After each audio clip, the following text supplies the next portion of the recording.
It's a matter of principle.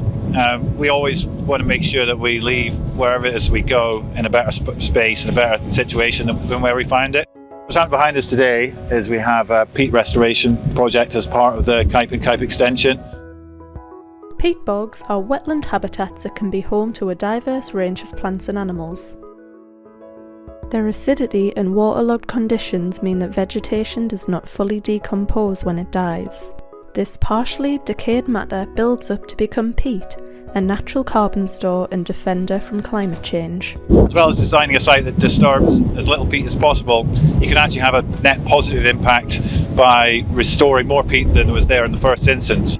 In the 1970s, commercial forestry at Kype Muir meant that large areas of peatland were drained, leading to areas becoming dried out and degraded.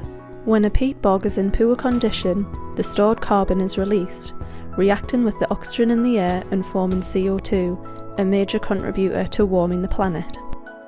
As part of Bank's development with care commitments, we have created a habitat management plan that outlines an in-depth strategy for restoring the important peatland. We achieve that through, talking, listening to communities, to key stakeholders and experts, asking the right questions, and then developing a plan together. Banks have already begun the important restoration at Kype Muir.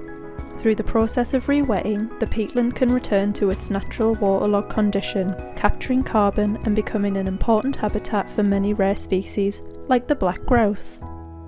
We are committed to organisationally across all of our projects to having a net positive impact when it comes to climate change and biodiversity. So what that means is, in all of the projects, we think about it early on in the design, about what interventions we can employ to achieve that.